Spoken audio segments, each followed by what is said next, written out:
kembali kepada dalil innamal a'malu binniyat.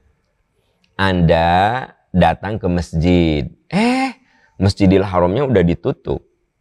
Sehingga Anda akhirnya sholat di halaman masjid. Akhirnya Anda sholat di halaman mall. Maka Anda tetap mendapatkan 100.000 kali. Sekalipun Anda sholatnya di halaman, sekalipun Anda sholatnya di mall. Kenapa? Allah melihat nawaitu kita. Innallaha la yanzuru ila suwarikum walaki yanzuru ila qulubikum. Allah tidak melihat penampakan kamu. Memang penampakannya kamu tuh sholat di halaman. Penampakannya kamu itu sholat di mall.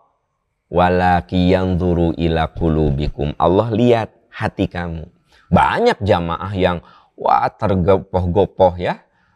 Terburu-buru ingin datang ke Masjidil Haram. Ditutup. Kenapa ada tutup buka? Supaya nyaman. Jadi kalau Masjidil Haram dibuka terus ya, lalu jamaah beratus-ratus ribu masuk, dikhawatirkan ada bahaya di sana. Dikhawatirkan ada berdesakan yang luar biasa.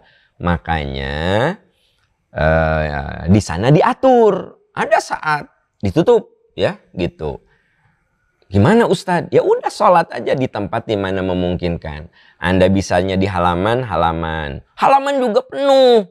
Bisanya di mall. Ya di mall saja, di halaman mall. Karena di sekitar Masjidil Haram itu ada beberapa hotel besar yang punya mall dan akhirnya orang sholat di situ. Dapat pahala 100.000 nggak? Dapat. Apabila nawaitu dia ingin sholat di Masjidil Haram, tapi karena situasi tertentu dia tidak memungkinkan untuk ke sana. Termasuk ada jamaah yang sakit, demam, menggigil gitu. Ustadz, saya teh rasanya rugi teh. Saya kesini tapi nggak bisa sholat ke masjid. Saya bilang, ibu nggak ke masjid kenapa? Males atau karena sakit? Karena sakit. Nah, berarti begitu hatinya ingin sholat di masjid, ya, tapi karena sakit, maka dia tetap dapat pahala 100.000. Ya. Manja abil hasanati falahu asyru amthaliha. Siapa yang melakukan sebuah amal soleh, bahkan niatnya saja, oleh Allah sudah dicatat. Itulah maha adilnya Allah. Allah akan melihat upaya kita, ikhtiar kita, keadaan kita. Makanya tidak sedikit ada orang yang belum berumroh tapi dapat pahala umroh. Siapa mereka?